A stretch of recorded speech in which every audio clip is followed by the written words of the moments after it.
Hey everybody, it's Durger time. Thank you for joining me for another episode of Total Extreme Wrestling 2016, local to global. We are playing Cyberpunk Pro Wrestling Revolution, the self-created wrestling promotion that we made.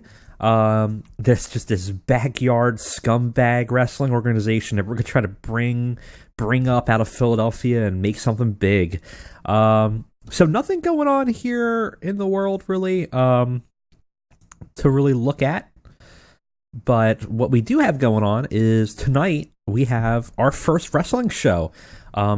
So take a look at our money and say goodbye to it, because it's going away pretty quickly. Ooh, before we start, we do need to put our announcers in. Our announcer, Jerry Soto, which I don't have a face for. I need to get some faces for people, which I'll try to do.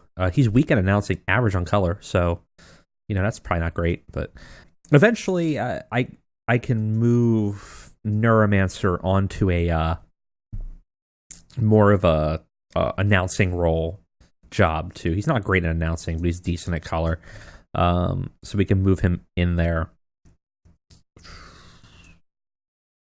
I want him as actually a main eventer for now.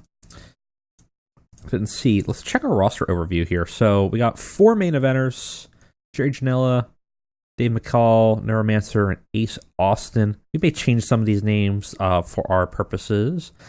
Matt Riddle, Stella Gray, and Brittany Blake are upper. Zurius Schreiber, Brian Pillman Jr., and Rachel Ellering are mid-carders. And then we have an announcer and referee. That's all we got. And that's probably more than we need because we're not going to do a lot per show. We just simply can't. We don't have the money for it. Let's go ahead and go forward here, and let's see what's going to happen in the show. So we start with a backstage rating of 57, which isn't horrible, but we really have nothing here in our way. No personalities, good or bad. No relationships yet, good or bad. But I have no locker room leaders because they're all young. And unfortunately, my low leadership, because remember, we focused on negotiation, and we focused on creativity, so I have a very weak leadership skill set, which is going to hurt us when it comes to backstage situations. Let's go ahead and do some locker room controls. I think the first thing I want to do right now is I want to see if I can take somebody, let's say Joey Janela and Brian Pillman. Can I get a positive relationship for them? No. I want them to have relationships because we do want to improve that backstage rating, and we also want them to start working with each other more effectively. Let's see here. We need to pick a location. We're in the tri-state. Good news is very important to us, and the wrestling industry for it is rising. We're going to have 103 fans. That's it. We're going to have a generic. I don't even know how big this generic thing is going to be. Like, I don't know what its size is. Is there anything that actually is?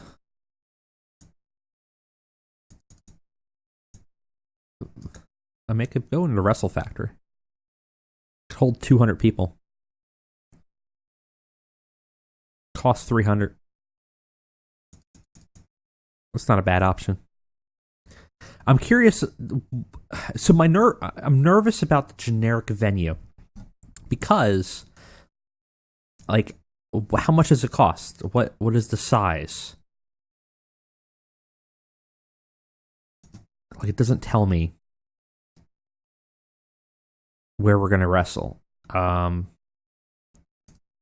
would rather maybe pick a place that's only gonna cost us $300. So otherwise, it just says a generic venue in tri-state. Like, I don't know how much that costs. I don't know what that is. We're going to sign Wrestle Factory. I think that's a little bit safer. Okay.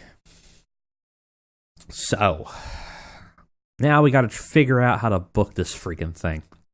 So I will be back, and we'll see if we can book our first show of Cyberpunk Wrestling Live. So look at this. This is a lean, very lean show. We only got a couple matches, a couple segments, and that's about it. And we only have 75 minutes, and we used 74 of it. So pretty effective. We have to be lean on this. We can't use that many people. I might have already used too many people. We'll see. Some of these matches also go long.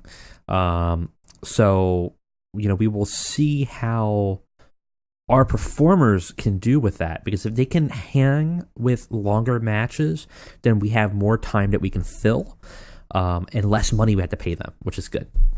Let's go on, take a look at the inaugural show of Cyberpunk Wrestling. So we start off in a very poorly rated show, but now remember, this is we're not going to get high ratings. Like really, like a D might be great for us. A C- might be the best thing that we'll ever get. It's based on our popularity, our momentum, our national ranking, as well as the ranking of our performers. So we really want to just move up. We don't want to see Fs. That's really our goal at this point. So we start with Neuromancer. He comes out with the belt. We just said that he has the belt, and he has the belt now. So that is what it is. And the announcer comes out, and after he greets everybody, does a quick promo just saying, "Hey everyone, thank you for coming to Cyberpunk Wrestling. I'm your champion. I'm happy to be here." The announcer says that tonight's first inaugural main event match is important, and it will be for a number one contendership to face Neuromancer at the next event. So he wins, quote unquote, the grand title from this, because he gets the very first belt, and Neuromancer is our very first Cyberpunk Grand Champion. And he debuted his masked wrestler gimmick. It got above average. He's getting better at his gimmick. It got off the show to a strong start, and the crowd got hotter. What more could you ask for? That's great. So E actually in this situation probably was pretty good. So we go on to a interview on ringside with Brian Pillman Jr. He's interviewed on the microphone, and the interview asks him how he feels being one of the few second-generation wrestlers in Cyberpunk. Really, he's one of the few wrestlers in Cyberpunk, but, that's neither here nor there. How he would respond to the critics in the locker room, saying that he only got here due to the legacy of his father. Pillman says that he inherited more than his father's name, but also his skills and determination to win, and he will prove the naysayers wrong tonight. So he gets the debut. It got an average review of his gimmick, which is fine. Average is good. Average is not bad. And Angle got the crowd hotter, which is good.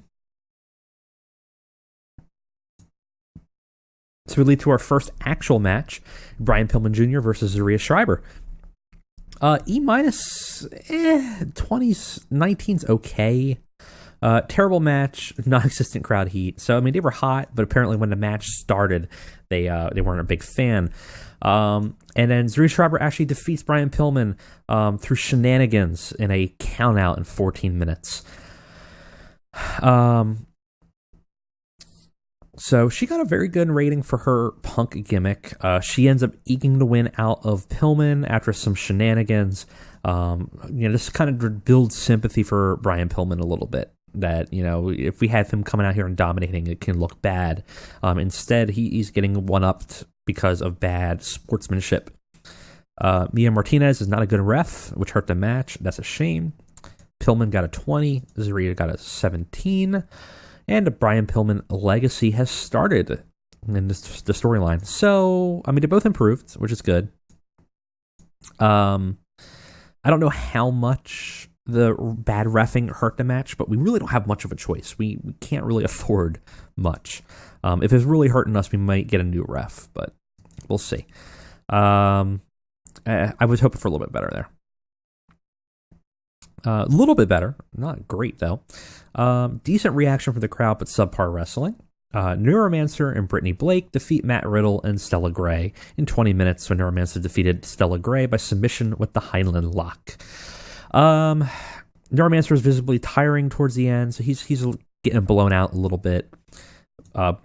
Blake was off her game. She had also got a below average gimmick, so something we might look into, maybe fixing her gimmick.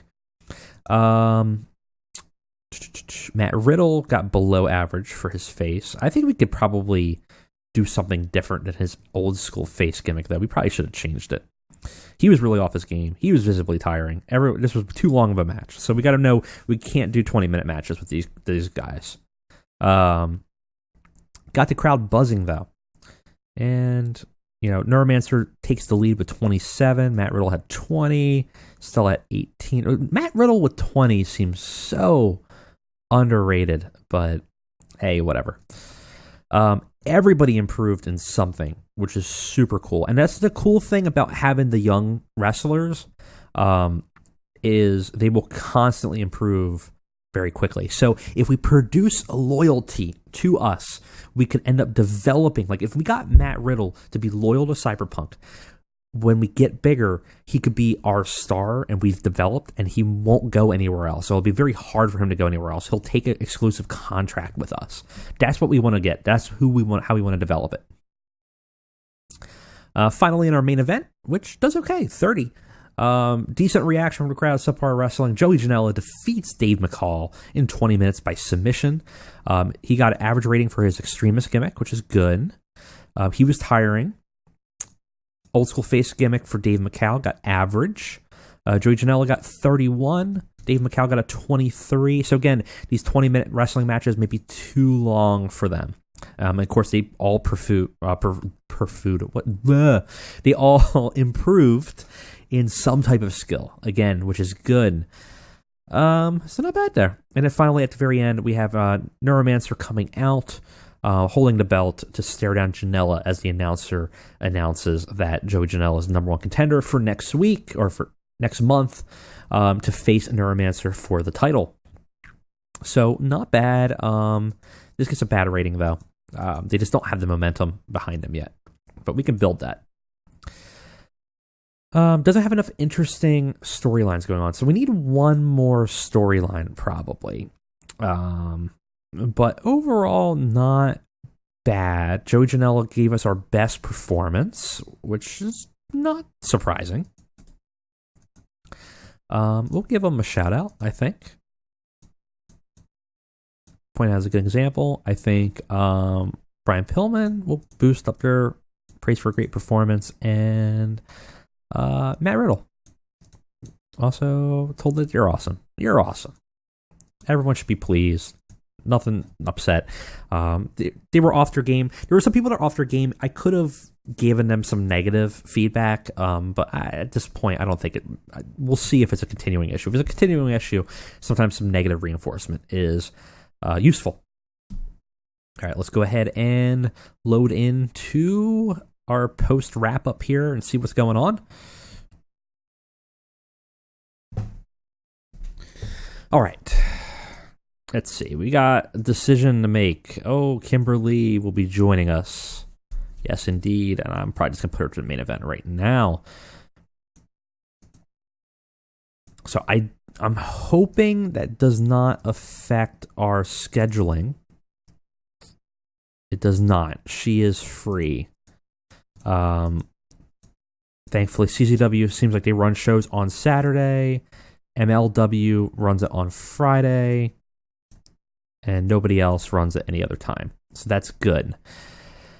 So we have another 1 hour one in a month. So look at that. Look at how much money we lost already. Ticket sales, we made $1,000, but it cost us $1,900 in workers, $500 in show expenses, and that includes the location cost. Now, this isn't horrible.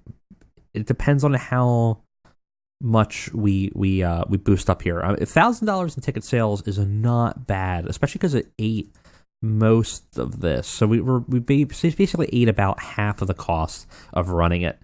We'll have to see how much money we make in the next month, but hopefully we make another, as long as we're making about $700 or more, we'll at least be breaking even in the end of the month. And that's all we really want, because all we were really working to do is boost this number right here. Momentum is what we need. Momentum is what gets us higher in the rankings. It gets us moving up in prestige faster. We need to boost our momentum, and we started at a 0, rock bottom. So that's our goal. All right, guys, that is it. We'll probably go forward to the next show for the next episode. And then I think what we'll probably do is a little bit of roster cleanup and stuff like that after the second show, after we see what we need. Maybe we need a few extra people. Maybe we can find some extra people. Also, remember in August starts our rookie generation. So we can start grabbing some rookies for cheap and maybe developing them into future stars. Anyways, guys, that's it from me. That was Cyberpunk. I'll see you around.